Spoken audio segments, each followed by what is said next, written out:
आपको हम बताएं, जैसे बरसात हुई तो कोई ये ड्राम रखा है, अब पानी आएगा तो इसमें भर जाएगा, लेकिन जो औंधा रखा है वो कैसे भरेगा?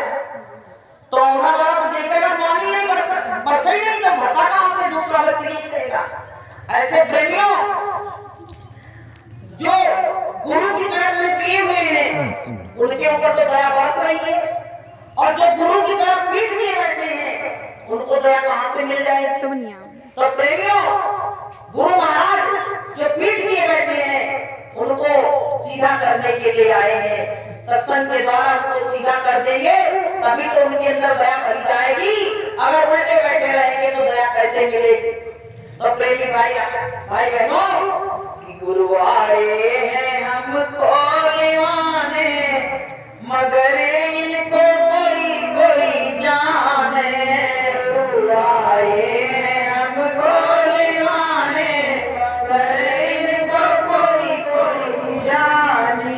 जब जब होई धर्म की हानि, जब जब होई धर्म की हानि, बाणे असुर महाअभिमानी, बाणे असुर महाअभिमानी। गुरु आए हैं हमको निभाने, मगर इनको पिलानी जाने। गुरु आए हैं हमको निभाने, मगर इनको पिलानी जाने। तो प्रेमियों, गुरु महाराज को निभाने के लिए आए। गुरु महाराज कहते हैं कि धाम अपने चलो भाई, और पराए देश नहीं रहना। प्रेमियों, इस देश में अच्छा नहीं है, रोज यहाँ बिछड़ा आदमी से बिछड़ना पड़ता है, और यहाँ तमाम नाना प्रकार के दुख हैं। तो गुरु महाराज को दया आ गई, तो गुरु महाराज हमको लेने के लिए आए हुए हैं। तो प्रेमी भाई बहनों, देखो आपको हम बताएं, आप अपने घर में भोजन बनाओ तो भोग जरूर लगाओ। और कैसे? इस बात पे हम एक आपको अच्छा प्रसंग बताएंगे। एक बार क्या हुआ, दुर्वासा ऋषि आए तो द्रौपदी के पास वहां जाके कहने लगे कि इतने व्यक्तियों का भोजन बना लेना साधुओं का, मैं अभी गंगा स्नान करके आ रहा हूं। अब द्रौपदी को जो अच्छे पात्र था भगवान कृष्ण ने दिया था, सब लोग खाना खा चुके, उसने उसको मान के रख दिया। अब कहने लगी घर में तो कुछ नहीं, गरीबी तो थी, राज हार चुके थे। तो प्रेमियों, अब वो कहने लगी अगर दुर्वासा ऋषि ने श्राप दे दिया तो बड़ा बुरा हो जाएगा, तो बड़ा बुरा हो जाएगा। तो प्रेमियों क्या हुआ, भगवान कृष्ण की याद करी द्रौपदी ने। भगवान कृष्ण तब तक आ गए, कहने लगे क्या बात हो गई? अरे बोले कि वो दुर्वासा ऋषि आए हैं, नहाने गए हैं, और जाने कितने साधु संत हैं उनके साथ में, और सब भोजन करेंगे, अब तक यहाँ सब कुछ खत्म हो चुका, अब क्या करें? तो भगवान ने कहा कि तुम अपना अच्छे पात्र जो है वो लेके तो आओ, कुछ तो होगा। अरे कुछ नहीं है तुम्हें। अब जब वो लेके आई तो तुम्हें एक चावल का दाना लगा। भगवान ने वो दाना निकाल के और खा लिया, और बड़ी तगड़ी डकार लगी। यहाँ इतने डकार गई, और वो नहा रहे थे साधु उनके, तो भैया डकार आने लगी। पेट में ऐसी गैस बनी जिसका कोई हिसाब नहीं। अब कहने लगे हम तो वहां खाना पी के आए हैं कि भोजन बना के रखना, और जहां तो हमारा पेट इतना भर गया, क्या करूं क्या हो? तो उसमें से दो चार जो होशियार साधु थे कहने लगे जल्दी नहा लो और भाग चलो यहाँ से, नहीं तो भीम अगर आ गया लेने के लिए तो छोड़ेगा। तब तक भीम आ गए, कहने लगे चलो भोजन के लिए। आपने कहा था कि भोजन बन जाए तो बुलाने आ जाना, तो आपको बुलाने के लिए आए। अब भैया जैसे देखा उन्हें भीम को आते हुए, लैया पैया से भगे, भीम पीछे पीछे, वो आगे आगे, ऐसी गैस बनी पेट में कि भोजन भूख तो कहीं नहीं। अब बताइए परमात्मा की दया हुई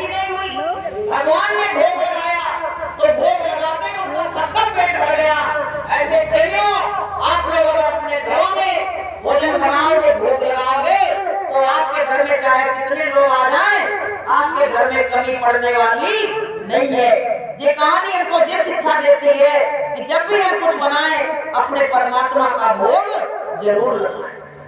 तो प्रेमियों, हमको सबको ये सब बातें माताओं बहनों के लिए जरूरी है, क्योंकि माताएं बहनें भोजन बनाती तो वो जितना साफ सुथरा भोजन बनाएंगी, भगवान को भोग लगाएंगी, उतनी बरकत आपके घर में होगी। माताएं बहनें चाहे तो घर को स्वर्ग बना सकती हैं और माताएं बहनें चाहे तो घर को नरक बना सकती हैं। सब आपके हाथ में है। तो प्रेमियों, हमको सबको जो ये कहानियां हैं, ये कहानियां नहीं है, ये हमको अपने हृदय में रख के उसको लागू करना चाहिए। तमाम माताएं बहनें हैं, भोजन बनाया, परस दिया, भोग भी नहीं लगाया, लेकिन भोग लगाना चाहिए कि मेरे गुरु आइए, मेरे स्वामी आइए, मेरे भोजन का भोग लगा जाइए। मेरे गुरु आइए, मेरे स्वामी आइए, मेरे भोजन का भोग लगा जाइए। मालिक भोग लगा लेगा और तुम्हारे यहाँ बरकत शुरू हो जाएगी।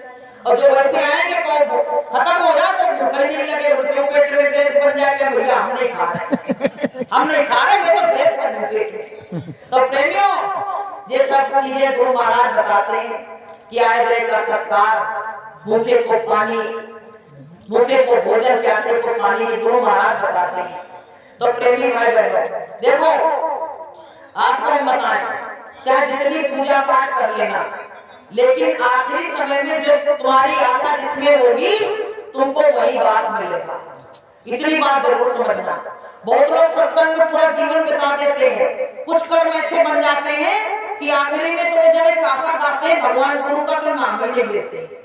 ऐसा कई लोगों के संग हुआ। आपको हम बताएं, एक बार क्या हुआ, एक व्यक्ति था, शाकाहारी था और खूब भगवान का नाम लेता था, लेकिन जब उसकी मृत्यु का समय आया, जब वो घाट पे पड़ा था, तो उसको पड़ोस में कोई मांस बना रहा था, उसकी बदबू उसके कान में आई, नाक में आई। अब वो कहने लगा, अरे ये तो बदबू बड़ी अच्छी है, ये हमको भी खाने को मिल जाए। ये सोचते सोचते उसके प्राण पखेरु उड़ गए। अब क्या हो बहनों, शांति से सुनो इसको ध्यान से। प्राण पखेरु उड़ गए, फिर उसको काहे का जन्म मिला, उसको शेर का जन्म मिला। शेर तो ज्यादा मांस खाता है कि जा में आसा और कामे बासा। भगवान ने कहा, चलो तुम्हारी मांस खाने की इच्छा थी, तुमको शेर बना दे रहे हैं, खूब खाना मांस। अब क्या हुआ प्रेमियों, जब कोई मर जाता है तो बच्चे क्या करते हैं, उसका संस्कार करते हैं, पुण्य तिथि मनाते हैं, तो तमाम बड़े बड़े पंडितों को बुलाते हैं। क्या हुआ, उसकी पुण्य तिथि थी और नानक जी उसी उसके शहर में आए हुए थे। तो किसी के द्वारा पता पड़ा कि महात्मा जी आए हुए हैं, संत आए हैं, तो बोले आज संत को भोजन करा दे, आज पिताजी की पुण्य तिथि है। तो भैया संत को लेके आए। संत ने देखा कि बड़े बड़े व्यंजन बने, 56 प्रकार के व्यंजन। तो महात्मा जी संत कहने लगे, ये बताओ कितने व्यंजन काहे के लिए बनाए थे, कोई कार्यक्रम था? बोले आज हमारे पिताजी की पुण्य तिथि थी। बोले अच्छा, कैसे मनाते पुण्य तिथि? बोले बड़े बड़े पंडितों को बुलाते हैं, 2-2, 4-4 लाख रुपए दान कर देते हैं, मेरे पिताजी को साल भर का सामान मिल जाता है और साल भर पिताजी मेरे बेड के ऊपर खाते। आप बताइए, पंडितों ने भ्रमित कर दिया। अब भैया क्या हुआ, जो नानक जी थे उन्होंने क्या किया, ध्यान लगाया। ध्यान में देखा तो उनके पिताजी जो कह रहे थे स्वर्ग में चले गए, वैकुंठ में चले गए, वो शेर बने और उसी पास के जंगल में भूखे प्यासे 3 दिन के गुजरे। अब जब नानक जी ने कहा कि तुम्हारे पिताजी तो शेर बन गए, तुम किसको दान पुण्य कर रहे हो? तो जी रोने लगा, कहने लगा, पंडित जी कहते थे दान पुण्य करोगे, तुम्हारे पिताजी मिठाई मिलेगी, साग मिलेगा, सब्जी मिलेगी, सब खाते रहेंगे साल भर। तो भैया संत महात्मा आए, उन्होंने कहा देखो ये सब बात गलत है। व्यक्ति के मरने के बाद उसका चिट्ठा तुरंत फाड़ दिया जाता है, तो मिलेगा कहां से मिलेगा उसको? तो कहने लगे महात्मा जी अब क्या करें? तो महात्मा जी ने कहा कि अब तुम संत की शरण में आ गए हो तो इस समस्या का समाधान कुछ ना कुछ तो तुम्हारा कराएंगे। महात्मा जी ने क्या किया, भोग लगा, जैसे गुरु महाराज का भोग लगता, भोग लगाया और उस भोजन को कहा इसको लेके जाओ जंगल में और ये कहना पिताजी आज आप भोजन करो। तो वो डर रहा, भैया शेर को कौन पिताजी कहे, वो तो डर रहा, कहने लगा हम जाएंगे मम्मी ने खा ले गई। अब ये मतलब गया तो डर के मारे कर जाते बोले पिताजी भोजन करो। वो शेर आके तुरंत गोदी में बैठ गया और उसने भोजन कर लिया। अब ये आए कहने लगे भोजन कर लिया, बोले हाँ। अब भोजन करा के ले आ गए, अब ये रोने लगे, कहने लगे इनका उद्धार कैसे। महात्मा जी ने कहा कि 3 दिन के बाद जाना, इसी पेड़ के नीचे ये मरा मिलेगा। अब वो 3 दिन के बाद जब गए तो उसके प्राण पखेरु वही प्रसाद खाने के बाद उड़ गए। तो प्रेमियों, संत ने कहा इसको मनुष्य जीवन दिलवा दे रहा हूं, अब जब परमात्मा की शरण में आके भजन करेगा और ऐसी गलती नहीं करेगा तो इसका उद्धार हो जाएगा। तो प्रेमियों, उसने कहा कि मेरे पिताजी ने पूरे जीवन शाकाहार का व्रत रखा, दान पुण्य किया, आखिरी में ऐसी गति क्यों हो रही है।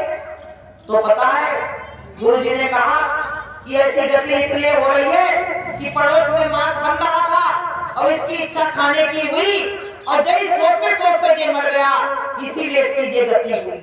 तो प्रेमियों, सत्संगियों से भी यही हिदायत है, प्रार्थना है कि ऐसे संगत में मत बैठो, ऐसे पड़ोसियों का संग मत करो जो ऐसी चीजों को खा रहे हैं और पता चले कि हमारा मरने का वक्त आया और हमारा मन उनमें जाके लग गया और मेरा पूरा कराया सब बेकार हो गया।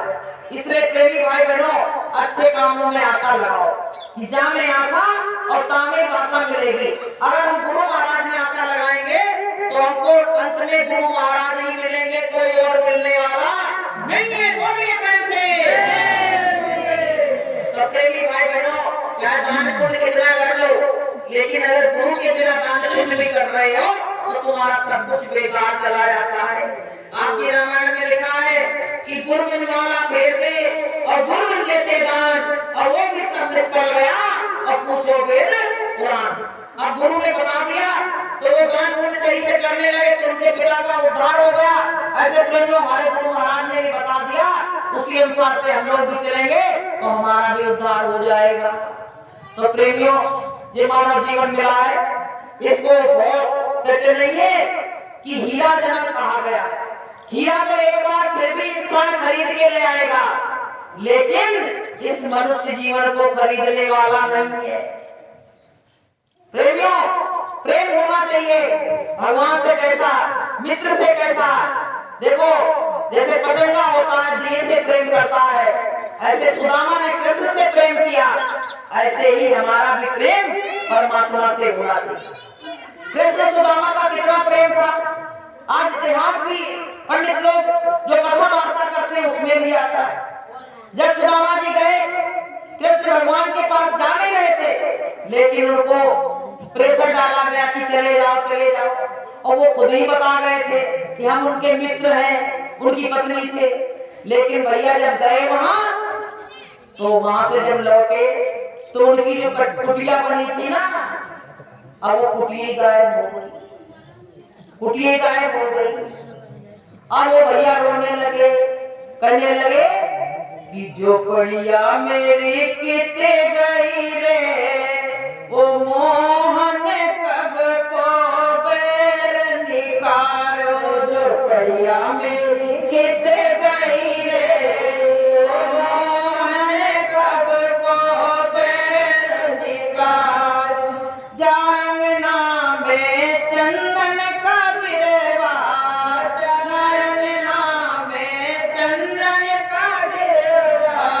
कंचन महल खड़े, वो मोहन के सोबेर निकालो, कंचन महल खड़े, वो मोहन के सोबेर निकालो, झोपड़िया मेरी किते गई रे, वो मोहन के सोबेर निकालो। कहने लगे कि मेरी टूटी टाटी झोपड़िया बहुत गायब कर दी, तुमने हमारे लिए कैसा बैग निकाला, इतना बड़ा बैग? हम तो तुम्हारे मित्र थे और यहाँ तो कंचन महल खड़े हैं, ये महल तो मेरे नहीं। तो लोगों ने कहा पता है ये तुम्हारे ही महल हैं। जब तुम वहां गए और उन्होंने ऐसी दया की कि तुम्हारी फूस की झोपड़ी गायब हो गई और कंचन से महल तुम्हारे लिए खड़े हो गए। तो प्रेमियों, परमात्मा के हाथ में सब कुछ है। वो चाहे तो तुमको ऊपर बैठा सकता है और वो चाहे तो तुमको कितना नीचे गिरा सकता है। तो प्रेमी भाई बहनों, घर में माता पिता है, इनका भी सम्मान करना सीखो। गुरु महाराज क्या कहते हैं, जिसने इंसान को इंसान नहीं समझा वो भगवान को कभी भगवान नहीं समझ सकता। इंसानियत नहीं है, मानवता नहीं है, तो वो कभी अच्छा इंसान नहीं बन सकता है। माता पिता कैसे होते हैं कि अपने हर चीज को काट काट के बच्चों को खिलाते हैं, पिलाते हैं, उनकी परवरिश करते हैं। लेकिन वही बेटे क्या कहते हैं, बच्चे क्या कहते हैं, ये तो सब माँ बाप करते हैं, यही तो कहते हैं। किसी से कहो तो कहते हैं ये तो सब माँ बाप करते हैं, सब माँ बाप पढ़ाते हैं अपने बच्चों को, सब माँ बाप मकान बनवाते हैं, हिस्सा देते हैं। लेकिन हम लोग कहते हैं जो हिस्सा लेने के लिए माँ बाप का मर्डर तक कर देते हैं। बताइए कि हमको हिस्सा नहीं दिया तो उसका मर्डर कर दिया। एक बार क्या हुआ, बड़ी जोर का तूफान आ रहा था, तो चिड़िया पेड़ पे बैठी हुई थी, तो उसका बच्चा रोने लगा, कहने लगा माँ बड़ी जोर का तूफान आ रहा है और तुम मुझको छोड़ के चली जाएगी तो मैं इस तूफान में मर जाऊंगा।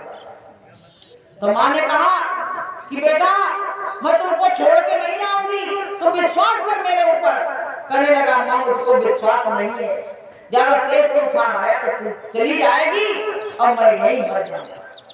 अब प्रेमियों उसको विश्वास नहीं पड़ रहा, तो उस चिड़िया ने क्या किया, एक पत्थर पे जाके और पटक पटक के अपने सारे पंखों को तोड़ दिया। कहने लगा बेटा आपको विश्वास हुआ। अब क्या हुआ, बड़ी तेज की आंधी आई, तूफान आया, कुछ समय बीता, तो चिड़िया का बच्चा जब उड़ने लगा तो उसकी माँ ने कहा बेटा तू उड़ जा, अब मेरे तो पंख है नहीं जो मैं उड़ सकूं, और तू उड़ जा।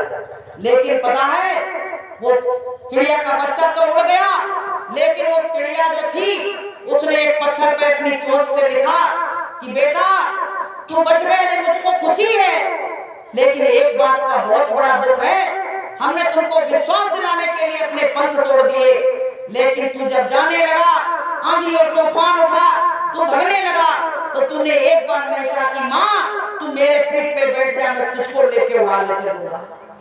तो बस मुझको इस बात का दुख है कि मैंने तो तेरे विश्वास दिलाने के लिए पंख तोड़ दिए, लेकिन तुझने मुझको कुछ भी नहीं समझा। तो यही हाल आज के बच्चों का है, चाहे तुम प्राण दे लेना, लेकिन वो तुमको समझने वाले नहीं है। तो प्रेमियों कि जितनी प्रीति कुटुंब से और उतनी गुरु से होए, तो कह कबीर दास की बाण न पकड़े होए। तो प्रेमियों ये परिवार में घर में ज्यादा लालसा मत लगाओ। जब वो चिड़िया का बच्चा धोखा दे सकता है तो ये तो इंसान का बच्चा है, उसको तो समझ नहीं, स्वार्थ नहीं है, और इंसान को तो सबसे ज्यादा स्वार्थ भरा हुआ है। तो प्रेमी भाई बहनों, माँ बाप की कदर करो। जिस घर में माँ बाप की कदर होती है वहाँ तो वैसे ही पौष्टिकपन रहता है, वहाँ तो देवता वैसे ही बात करते हैं। एक बार क्या हुआ, एक व्यक्ति बीमार था, संत आए कहने लगे कि इसको स्वर्ग की मिट्टी लाके अगर इसको खिला दी जाए तो ये अभी ठीक हो जाएगा। तो एक बच्चा वही खड़ा था, वो जाके अपने माँ बाप के चरणों से धूल ले आया और उसको खिला दी, वो ठीक हो गया। तो सब लोग कहने लगे ये बताओ ये कैसे स्वर्ग चला गया और मिट्टी ले आया? तो उसको बुलाया गया, पूछा गया कि ये मिट्टी कहाँ से लाए थे? बोले माँ बाप के चरणों से लाए थे। तो संत महात्मा ने कहा जो माँ बाप को इस तरह से समझते हैं वो तो वैसे स्वर्ग में पहुंच जाते हैं। बोलिए प्रेम से कि माता पिता की सेवा करो, खुशियों से झोली भर लो, समझ तेरे राम यही है, तेरे भगवान यही है।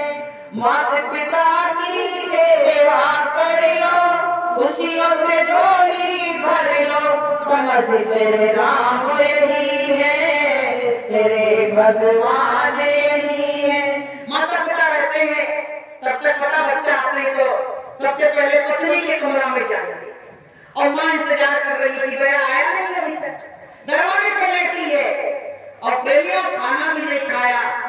और जो उसका इंतजार नहीं कर रही वहां पहुंच गया, उसको बड़ा दुख लगता है, फिर भी अपने बच्चे से कहती नहीं है कि अगर कहेंगे तो घर में लड़ाई होगी, पत्नी सुन लेगी तो भी लड़ाई होगी, तो कहती नहीं है। लेकिन प्रेमियों प्रेम बढ़ जाता है।